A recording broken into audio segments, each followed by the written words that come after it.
NDA के अंदर सीटों का बंटवारा हो गया और एक बार फिर उपेंद्र कुशवाहा की एनडीए में नहीं चली। उपेंद्र कुशवाहा को जो भी सीटें दी गई हैं भाजपा की तरफ से, एक भी मनपसंद वाली सीट उसमें शामिल नहीं है।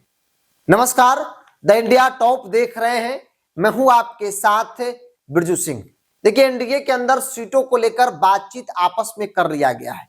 आज दिल्ली में बैठक है और संभवतः शाम तक ऐलान भी कर दिया जाएगा, आधिकारिक तौर पर बता दिया जाएगा कि कौन पार्टी कितने सीट पर चुनाव लड़ रही है।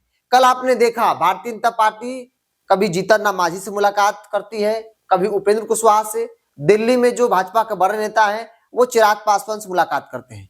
उसके बाद भाजपा जदयू सम्राट चौधरी के आवास पर बैठकर आपस में बात करती है और ठीक उसके बाद जो लिस्ट फाइनल होता है, जो सीट फाइनल होता है, वो सहयोगी दलों को जाकर दे दिया जाता है कि ये आपका लिस्ट है, इसी पर आपकी पार्टी जो है, आपका सिंबल जो है वो होगा। अब आपको तय करना है कि आपका उम्मीदवार वहां पर कौन होगा। बात अगर एनडीए के अंदर उपेंद्र कुशवाहा की कर ली जाए तो उपेंद्र कुशवाहा की एनडीए में एक बार फिर नहीं चली है।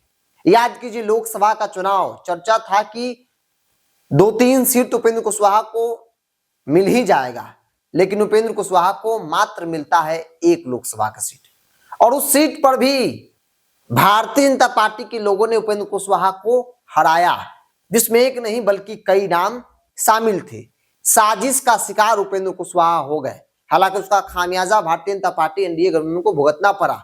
शाहाबाद और मगध के क्षेत्रों में बुरी हार हुई तो एक कारण वही था, पवन सिंह और उपेंद्र कुशवाहा के बीच जो राजनीतिक तौर पर टकराव हुआ, जिसका नुकसान जो है वो भाजपा जदयू को उठाना पड़ा, ऑल ओवर एनडीए को उठाना पड़ा। अब देखिए, उपेंद्र कुशवाहा को जो 6 सीटें दी गई है एनडीए के अंदर, जिसका औपचारिक तौर पर ऐलान होना बाकी है, जो जानकारी मेरे पास है, जो मेरे सूत्र बता रहे हैं कि 6 सीट उपेंद्र कुशवाहा को मिला है और उस 6 में से एक को छोड़ दिया जाए तो बाकी 5 सीट उपेंद्र कुशवाहा के मन लायक, मन पसंद नहीं है।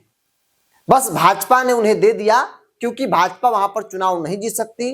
भाजपा को ऐसा लग रहा है कि वो सीट ऐसे भी हम लोग हारेंगे, क्यों ना उपेंद्र कुशवाहा को ही दे दिया जाए। हम आपको एक एक करके बता दे रहे हैं। उजियारपुर की सीट है, आलोक मेहता वहां से विधायक है। उजियारपुर की सीट आलोक मेहता कई बार के विधायक है और आरजेडी के खिलाफ उपेंद्र कुशवाहा का सिंबल होगा।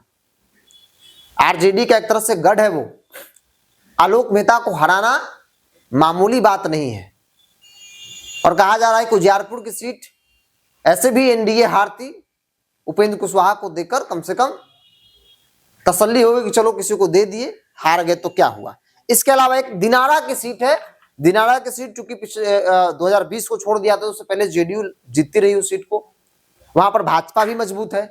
पिछली बार एनडीए के अंदर जेडीयू और चिराग पासवान को लेकर जिस प्रकार से टकराव हुए, चिराग अलग लड़े, जिसके कारण दिनारा की सीट जो है वो एनडीए जनता दल यू हार गई। इस बार दिनारा की सीट उपेंद्र कुशवाहा की पार्टी के खेमे में गया है। उपेंद्र कुशवाहा भी चाहते भी थे, क्योंकि वहां से आलोक सिंह तैयारी में लगे हुए। आलोक सिंह कुछ महीनों पहले उपेंद्र कुशवाहा की पार्टी ज्वाइन किए हैं, तो उनको लेकर चर्चा थी कि उपेंद्र कुशवाहा चाहते हैं कि दिनारा से उनको टिकट दिलवा दिया जाए, क्योंकि लोकसभा चुनाव में भी आलोक सिंह ने खूब मदद उपेंद्र कुशवाहा का किया था। तो एक सीट जो उपेंद्र कुशवाहा चाहते थे वो दिनारा है। इसके अलावा आप सासाराम की बात कर लीजिए। सासाराम आरजेडी की सिटिंग सीट है, ये भी उपेंद्र कुशवाहा की लिस्ट में नहीं था। इसके अलावा ओबरा, ये भी लिस्ट में नहीं था। मधुबनी, यहाँ आरजेडी, ओबरा में भी आरजेडी के विधायक ऋषि कुमार। मधुबनी, समीर महासेठ, इनके पिताजी विधायक रहे, ये विधायक है। एक तरह से इनका बोलबाला वाला क्षेत्र है और इस सीट को भी उपेंद्र कुशवाहा के पाले में दे दिया गया है। बाजपट्टी, आरजेडी के मुकेश यादव विधायक है, ये भी सीट उपेंद्र कुशवाहा को दे दिया गया। तो कुल 6 सीट उपेंद्र कुशवाहा को एनडीए के अंदर दिया गया है और इसीलिए हम कह रहे हैं कि एनडीए के अंदर सीट बंटवारे में एक बार फिर से उपेंद्र कुशवाहा की नहीं चली है। पिछली बार भी नहीं चली थी, एक सीट भाजपा ने दे दिया और उपेंद्र कुशवाहा को वहां भी भाजपा वालों ने मिलकर हरा दिया और वो तस्वीर एक बार फिर से दोहराती नजर आ रही है विधानसभा चुनाव में। क्योंकि आज तमाम जो बड़े नेता हैं दिल्ली में एनडीए की बैठक है और संभवतः बैठक के बाद सीटों को लेकर आधिकारिक तौर पर जानकारी जो है वो दे दी जाएगी। चूंकि आज 11 तारीख है, नॉमिनेशन का दूसरा दिन है, कल 12 हो जाएगा। ऐसे में कंफ्यूजन की स्थिति हो गई है। जो दावेदार हैं कि भाई किसको मिलेगा किसको नहीं मिलेगा, समय रहते क्लियर कर दिया जाएगा, तो हम भी अपना जगह देखेंगे। एनडीए भी चाहती है कि जल्द से जल्द सब कुछ तय कर दिया जाए, लेकिन उपेंद्र कुशवाहा के लिए बहुत अच्छी खबर नहीं है। उपेंद्र कुशवाहा कहते हैं ना कि ना निगलने में बन रहा है और ना बाहर निकालने में बन रहा है, वो स्थिति उपेंद्र कुशवाहा के साथ एनडीए के अंदर हो गई है। अब देखना होगा कि क्या उपेंद्र कुशवाहा जब आधिकारिक तौर पर ऐलान होता है स्वीकार करते हैं, चूंकि अब तक चुप्पी है उपेंद्र कुशवाहा की। उन्होंने ट्वीट भी किया, पोस्ट भी किया कि कोई बातचीत अभी नहीं हुई है, मतलब बातचीत जारी है, कोई फैसला नहीं हुआ है।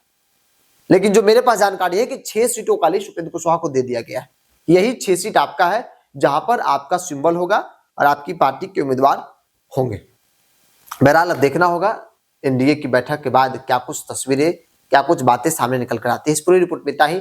बहुत बहुत धन्यवाद।